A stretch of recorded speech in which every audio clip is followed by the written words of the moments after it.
अगला क्वेश्चन है हमारा क्वेश्चन 5। 8 सेंटीमीटर लंबा एक रेखाखंड ए बी खींचिए। ए को केंद्र मानकर 4 सेंटीमीटर त्रिज्या का एक वृत्त तथा बी को केंद्र लेकर 3 सेंटीमीटर का एक अन्य वृत्त खींचिए। प्रत्येक वृत्त पर दूसरे वृत्त के केंद्र से स्पर्श रेखाओं की रचना करनी है। तो सबसे पहले ये बोल रहा है कि 8 सेंटीमीटर लंबा एक रेखाखंड हमें खींच लेना है। तो सबसे पहले हम स्केल की सहायता से 8 सेंटीमीटर का एक रेखाखंड खींच लेते हैं। ये हुआ हमारा 8 सेंटीमीटर। अब इसमें रेखाखंड का नाम बताया है कि रेखाखंड का नाम ए बी होना चाहिए। तो एक सिरे पर हम लिखेंगे ए, दूसरे सिरे पे हम लिखेंगे बी।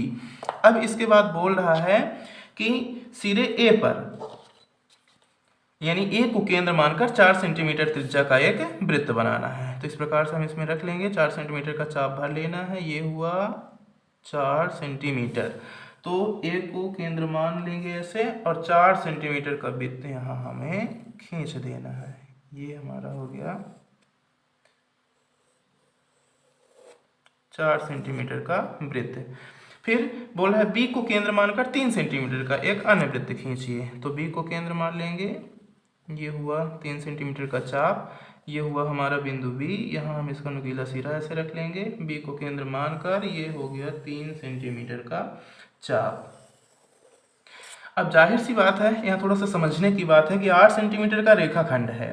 तो जब 8 सेंटीमीटर का रेखाखंड होगा तो ये जो हमारा बिंदु है, इस बिंदु को हम मान लेते हैं कि ये हमारा बिंदु है O। इस बिंदु का नाम O लिख देते हैं। तो ये रेखाखंड का मध्य बिंदु होगा, क्योंकि रेखाखंड 8 सेंटीमीटर का है और हमारे पहले वृत्त की त्रिज्या 4 सेंटीमीटर की है। तो इसको समद्विभाजित करने की आवश्यकता ही नहीं है। जहां से हमारी वृत्त की परिधि गई हुई है वहीं से हमारा ये वृत्त समद्विभाजित है। तो 4 सेंटीमीटर का चाप यानी कि OA के बराबर हम यहाँ त्रिज्या ले लेंगे। ये हमारा हुआ O और ये हुआ A। तो OA के बराबर त्रिज्या ले करके हमें एक वृत्त बना देना है। इस प्रकार से हमें एक वृत्त बना देना है। तो इस प्रकार जब से हमने एक वृत्त बनाया तो देखेंगे कि जो हमारा पहला वृत्त था, तो पहले वृत्त की परिधि को हम अपने से नामकरण इसका कर सकते हैं। हम ये मान लेते हैं कि यहाँ बिंदु C पर काटा, यहाँ बिंदु D पर काटा। जो दूसरा वृत्त है उसकी परिधि को यहाँ पास हमने लिखा C D, तो यहाँ हम लिख देते हैं E और यहाँ लिख देते हैं F। इस प्रकार से इन 4 बिंदुओं पर काटता है। तो जब हम केंद्र से मिलाएंगे तो क्वेश्चन कह रहा है यहाँ कि प्रत्येक वृत्त पर दूसरे वृत्त के केंद्र से स्पर्श रेखाओं की रचना कीजिए।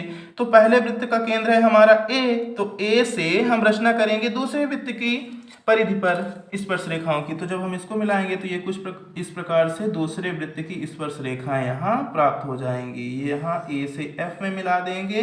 तो दूसरे वृत्त के लिए पहले वृत्त के केंद्र से पहली स्पर्श रेखा कहला जाएगी।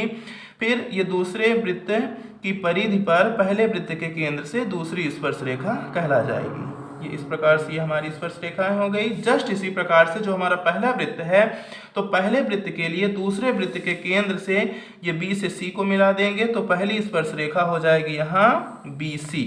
ये हो गई हमारी पहली स्पर्श रेखा BC। और इसके बाद B से D को मिला देंगे तो पहले वृत्त के लिए स्पर्श रेखा हो जाएगी हमारी BD। तो यहाँ पास ये D हुआ और ये B हुआ। इन दोनों को भी हमने आपस में मिला दिया। तो इस प्रकार से जो हमारा पहला वृत्त है, वृत्त का केंद्र A है, इसके लिए दूसरे वृत्त के केंद्र B से स्पर्श रेखा पहली है BC, दूसरी स्पर्श रेखा है BD। तथा जो दूसरा वृत्त है, दूसरे वृत्त का केंद्र B है, दूसरे वृत्त के केंद्र द्वारा पहले वृत्त पर तो ये हो गई, और फिर पहले वृत्त के केंद्र द्वारा दूसरे वृत्त की परिधि पर जो स्पर्श रेखाएं हो रही हैं, तो पहली बन रही है AF और दूसरी बन रही है AE। अब इसी प्रकार से हमें जैसे जैसे हमने रचना की है उसी प्रकार से रचना के पद लिख देने हैं। ये क्वेश्चन हमारा कंप्लीट हो जाता है। इसी प्रकार से जैसे क्वेश्चन हमारा बोला उसी प्रकार से हमने रचना कर दी है। अब हमें लिखना है रचना के पद।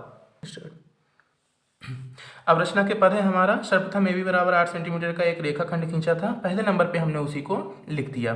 दूसरे नंबर पे हमने किया था कि A को केंद्र मानकर 4 सेंटीमीटर त्रिज्या लेकर पहला वृत्त तथा B को केंद्र मानकर 3 सेंटीमीटर त्रिज्या लेकर दूसरा वृत्त खींचा। यानी कि रेखाखंड के पहले सिरे पर 4 सेंटीमीटर त्रिज्या लेकर के हमने वृत्त बनाया और रेखाखंड के दूसरे सिरे पर 3 सेंटीमीटर त्रिज्या लेकर दूसरा वृत्त बनाया। उसी प्रकार से हमने यहाँ पास लिख दिया है। फिर AB रेखा के समद्विभाजक बिंदु O से देखिए ये ए बी रेखा हो गई, इसका समद्विभाजक बिंदु हो गया O से ओ ए बराबर 4 सेंटीमीटर की त्रिज्या लेकर एक वृत्त बनाया जो वृत्तों को सी डी ई व एफ बिंदुओं पर काटता है। तो देखिए जब हमने नया वृत्त बनाया था तो जो पहले से बना वृत्त था उसको सी व डी पर काटता है, और जो दूसरा वृत्त था जिसका केंद्र बी था उसको ई व एफ बिंदु पर काटता है। एक लाइन में हमने इसको लिख दिया। फिर चौथे नंबर पे हमने ए एफ व ए ई, देखिए ए एफ व ए ई तथा बी सी व बी डी, ये हमारा B हो गया और ये हो गया D। तो BD को मिलाया दो क्रमशः, यानी कि दोनों जो है तो क्रमशः दोनों वृत्तों के लिए वृत्त के केंद्र से बनी हुई स्पर्श रेखाओं का निर्माण करती हैं। इस प्रकार से हमारे रचना के पद भी पूर्ण हो जाते हैं।